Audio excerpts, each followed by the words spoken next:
पता है राधिका, कितना मिस किया मैंने तुमको। तुम्हें कुछ हो जाता, तुम आपके होते हुए हमें कभी भी कुछ नहीं हो सकता है। तो में स्वाद हो तो जीना खुशहाल है, हर कोई अलग और सबका अपना अंदाज है। नए नए ख्वाब भी मेरे लिए खास हो, एक नजर देखते ही प्यार का एहसास हो।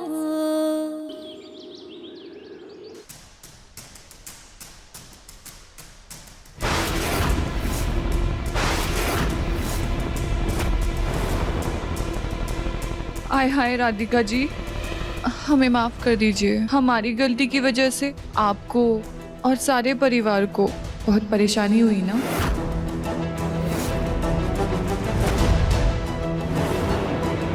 हमने आपके सर पे ये चोट लगते हुए देखी, लेकिन फिर भी हम मुंह फेर के वहां से चले गए।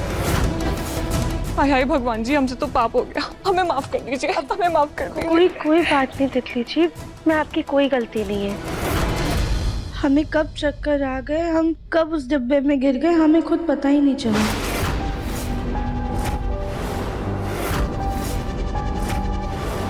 और वैसे भी हमारा मानना है जो कुछ भी होता है ना, वो सिर्फ और सिर्फ भोलेनाथ की मर्जी से होता है। शायद इसमें भी उनकी ही कोई इच्छा होगी। तो आपने हमें माफ किया ना? हाँ तितली जी, हमने आपको माफ कर दिया। पक्का? पक्का। Thank you. राधिका, भोलेनाथ ऐसे ही किसी को परेशान नहीं करते, और खास करके अपने भक्त को तो वो ऐसे मुश्किल में नहीं डालते जिससे उसे तकलीफ हो। अच्छे से सोचो राधिका कि तुम्हें ये चोट कैसे लगी।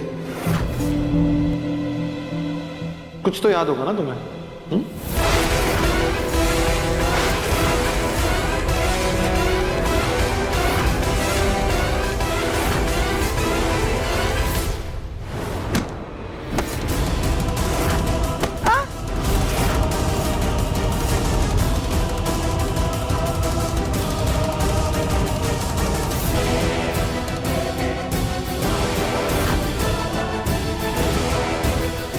हमने अगर ये बात बताई तो बात और बिगड़ जाएगी।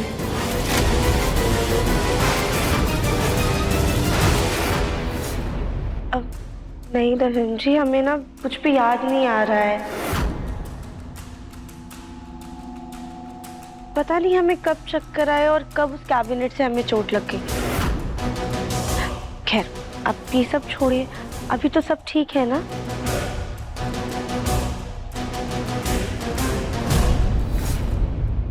और भाई, अंत भला तो सब भला। और फिर आज तो होली के दहन का दिन है ना, क्यों ना हम सब ये भूलकर आज के त्योहार की तैयारी करें।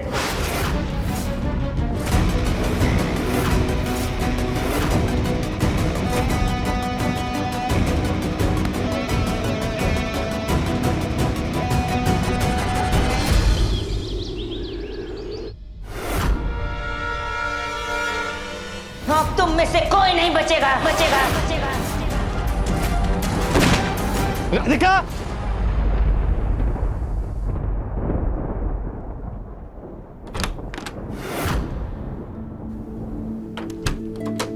राधिका!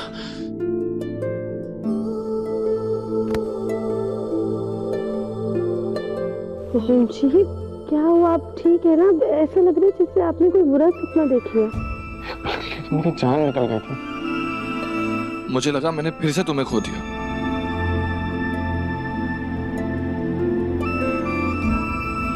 तफहम जी, आप ऐसे कैसे हमें दोबारा से खो देंगे? आप है ना हमारा रक्षा कवच। और देखिए, हम आपकी आंखों के सामने खड़े हैं, बिल्कुल ठीक।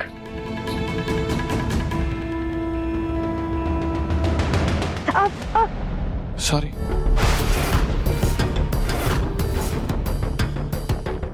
राधिका, तुम्हारी चोट तो कुछ ज्यादा ही गहरी है। देख के ऐसे लग ही नहीं रहा कि तुम्हें चक्कर आ गया और तुम नीचे गिरी हो। ऐसा लग रहा है जैसे किसी ने तुम्हें धक्का मारा और तुम दीवार से टकरा गई।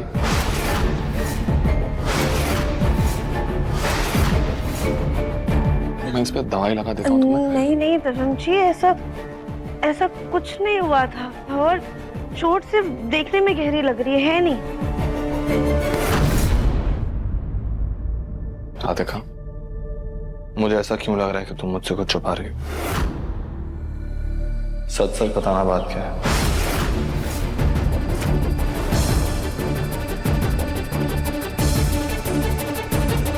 राधिका, तुम नहीं मिल रही थी ना, तुम्हें पता नहीं है कि मेरी हालत कितनी खराब थी।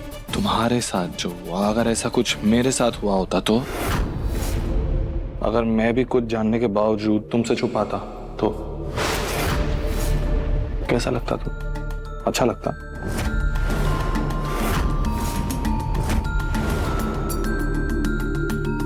तो फिर बोलो। दिव्यम जी, आप अब गुस्सा मत कीजिएगा। वो राधिका, सच सच बताओ, बात क्या है? तुम्हें मेरी नहीं नहीं नहीं दिव्यम जी, आप कसम मत दीजिए, हम आपको बताते हैं।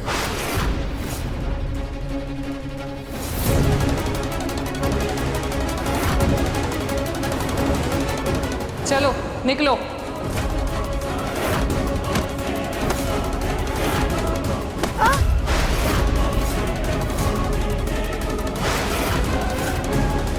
हमें ऐसा लगा जैसे तितली ने हमें धक्का दिया था, जिसकी वजह से हम दीवार से टकरा गए।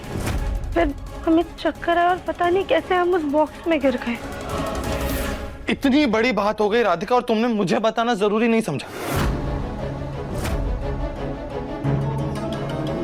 दिव्यम जी, हम नहीं चाहते थे कि घर में और कोई बात हो, और आपके इसी गुस्से के कारण हमने आपसे बात ही छुपाई। गुस्सा नहीं करो तो क्या करूं मैं राधिका? आरती उतारूं उन लोगों की, फूल बरसाऊं मैं उन पर?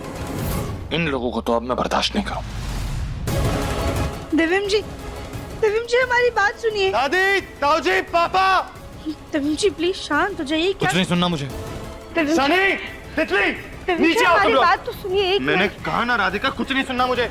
नीचे आओ सब लोग। दिव्यम जी, तितली, सनी, रुक जाइए।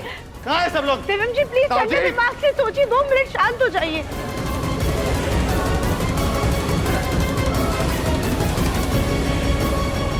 क्या हुआ? क्यों चिल्ला रहे हो? तितली, तुमने कहा था कि तुमने सिर्फ राधिका को चक्कर आकर नीचे गिरते हुए देखा है। क्या यही सच है या और भी कुछ है? बताओ, सच सच बताना।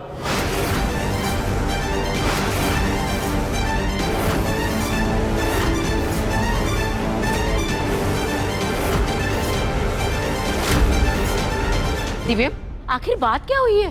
बात यह है दादी कि ये तितली झूठ बोल रही है।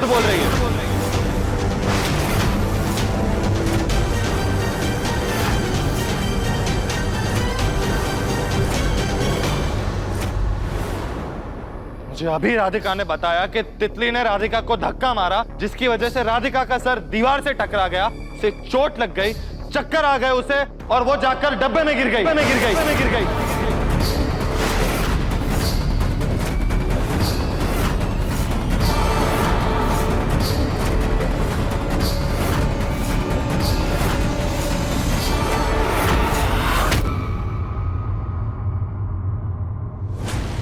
आय हाय दिव्यम जी, ये आप हम पे कैसा इल्जाम लगा रहे हैं? हम भला राधिका को ऐसे धक्का क्यों देंगे? हमारी राधिका से कोई दुश्मनी थोड़ी ना है भला। बकवास मत करो तितली।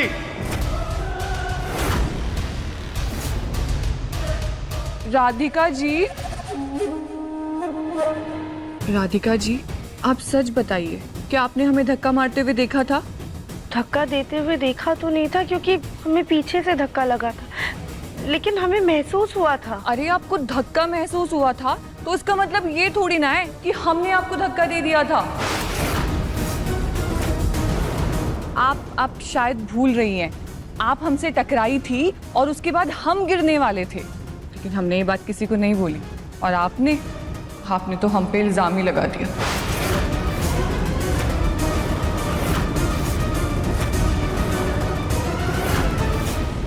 बातों में मत उलझाओ राधिका को।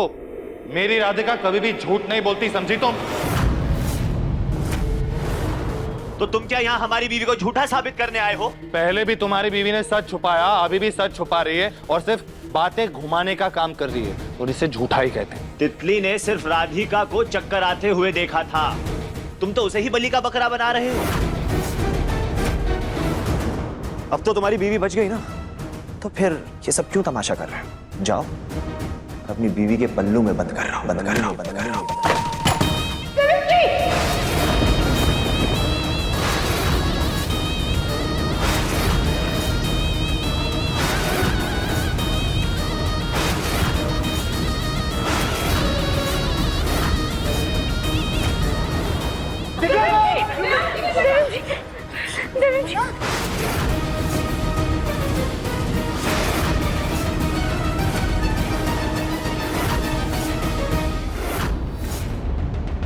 अरे ये क्या किया तुमने?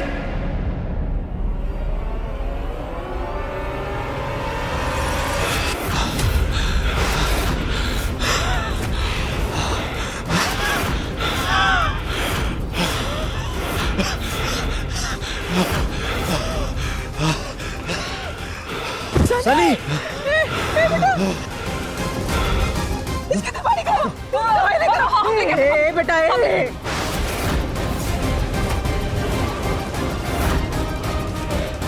बेटा सनी बेटा तुम ठीक तो? मुझे आप ठीक है ना? आपको ज्यादा दर्द तो नहीं हो रहा है ना? सनी बेटा क्या हुआ?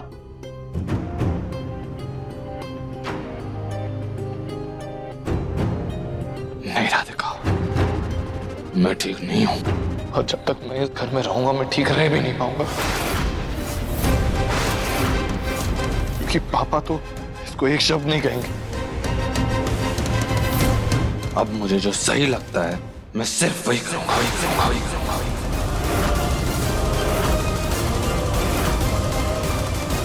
मुन्ना बेटा, सनी की तबीयत बिगड़ रही है, मैं डॉक्टर को कॉल करता हूँ। हेलो डॉक्टर साहब।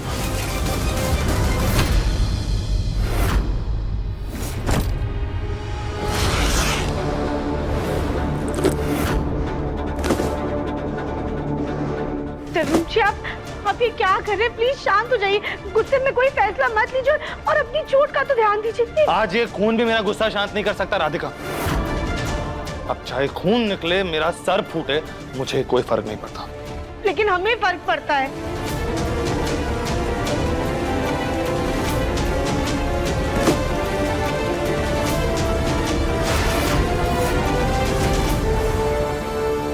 मुझसे कहीं ज्यादा इस ऑफिस पे हक तुम्हारा है।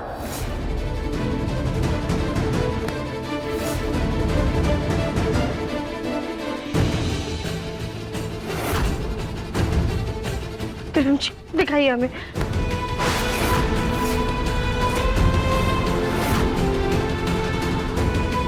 कुछ दिनों में ये चोट तो अपने आप भर जाएगी राधिका, लेकिन पापा ने जो जख्म दिया है वो नहीं मिटेगा।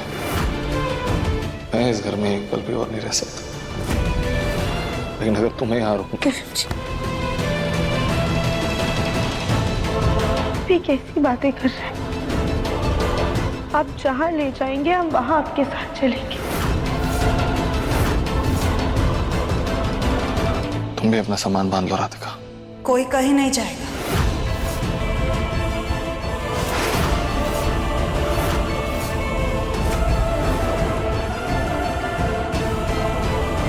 मुन्ना, तू इस घर का चिराग है बेटा, इस घर को छोड़कर नहीं जा सकता।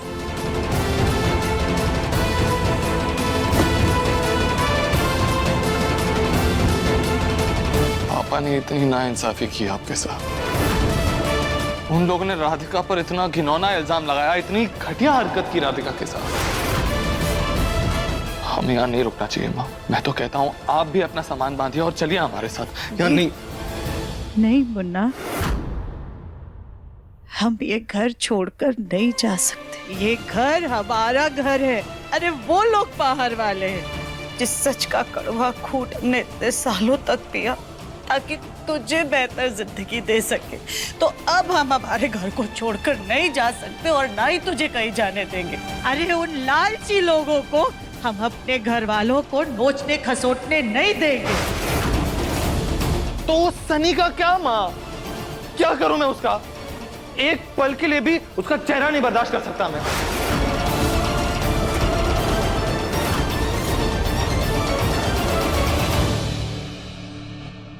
अन्ना, जब हम अपनी सौत का चेहरा बर्दाश्त कर सकते हैं तो क्या तू अपनी माँ के लिए इतना नहीं कर सकता? अपने इतने सालों में इतना कुछ सहा है, ये भी सह लेंगे। हाँ दिव्यम जी, प्लीज आप थोड़ा सब्र रखिए। क्या पता कुछ दिन में वो लोग अपने आप ही इस घर से चले जाएं।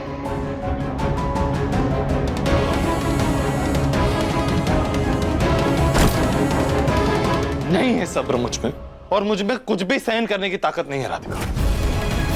तुम्हें रुकना है तो रुको, लेकिन इस घर में अब मैं एक पल भी नहीं रुकने वाला।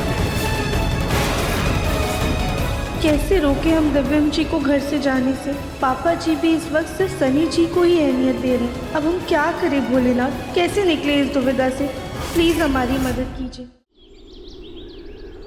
डॉक्टर, ये ठीक तो है ना? कि एक दिल के मरीज के साथ आप लोग इतनी बड़ी लापरवाही कैसे कर सकते हैं?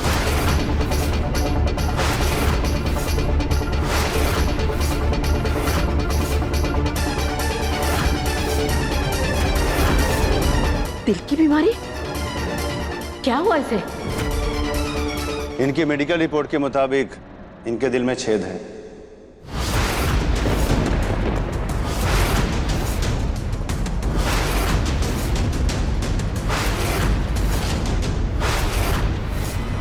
और अभी इन्हें जो हार्ट अटैक आया था वो इनके बढ़ते तनाव के कारण था।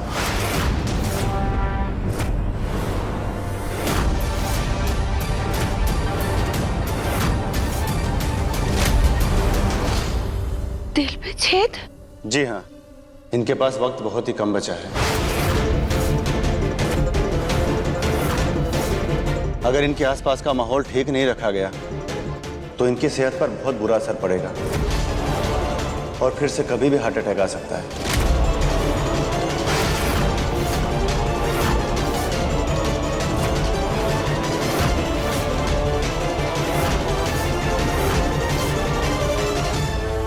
डॉक्टर साहब, हम अपने बेटे का पूरा ख्याल रखेंगे। मैं कुछ दवाइयां लिख कर दे रहा हूं, आप लोग टाइम से देते रहिएगा। ये लीजिए, और ये रिपोर्ट संभाल के रखिए। और हाँ, एक बात और, आज के बाद आप सबको इनका बहुत ज्यादा ख्याल रखना होगा। अगर कभी भी इमरजेंसी हो तो प्लीज कॉल कीजिए। Thank you doctor. प्रणाम। मंदिरा, ये सब क्या है? इतनी बड़ी बात तुमने हम सबसे क्यों छुपाई? बताई क्यों नहीं? क्या बताते माँ जी, किस मुंह से बताते कि हमारे बेटे की ऐसी बीमारी है कि वो बस हमारे बीच चंद दिन का मेहमान है।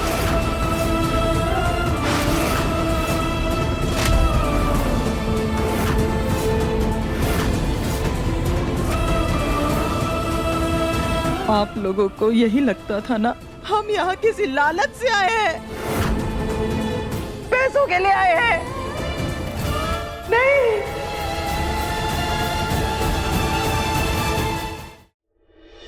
हम यहाँ सिर्फ अपने बेटे को अपने उसके पिता के प्यार मिले इसलिए आए थे। उसके आखिरी दिनों में उसे ये खुशी देना चाहते थे, परिवार का साथ, प्यार, इसका एहसास दिलाना चाहते थे।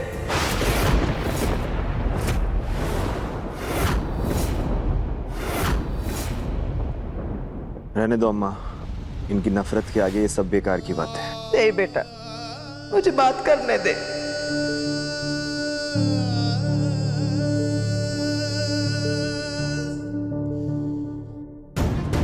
तुम्हें लगता था ना सुजाता कि तुम्हारे साथ अन्याय हुआ है, गलत हो रहा है, पर तुम ये भूल रही हो। तुम्हारी शादी से पहले हम भी ऐसे ही तड़पे थे, हमारे साथ भी अन्याय हुआ था तब।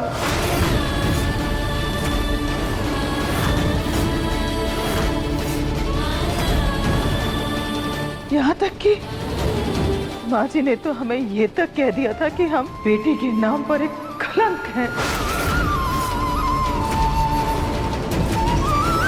क्योंकि माता पिता के आशीर्वाद के बिना ही शादी कर ली। और उस वक्त सनी के पापा ने भी हमें छोड़कर अपने परिवार को चुना।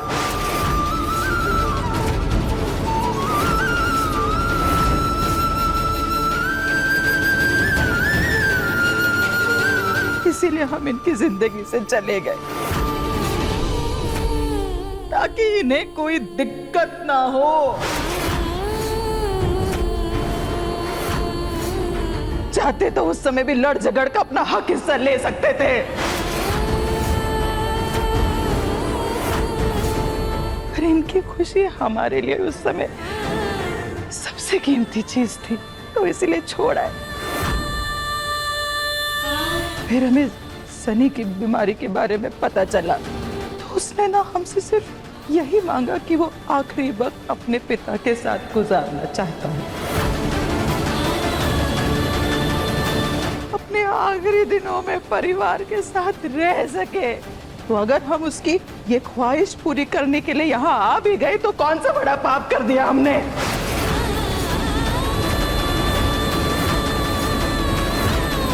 इसके बाद भी अगर आप लोगों को लगता है कि मौत के कगार पर खड़े इस खानदान के सबसे बड़े बेटे का इतना भी हक नहीं है कि वो चंद पल अपनी जिंदगी के अपने पिता के साथ गुजारे, तो हम चले जाएंगे।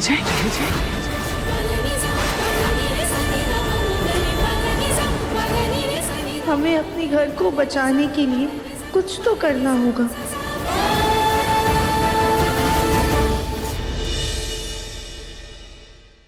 अपने पसंदीदा शो के फुल एपिसोड देखने के लिए अभी डाउनलोड करें दंगल प्ले ऐप।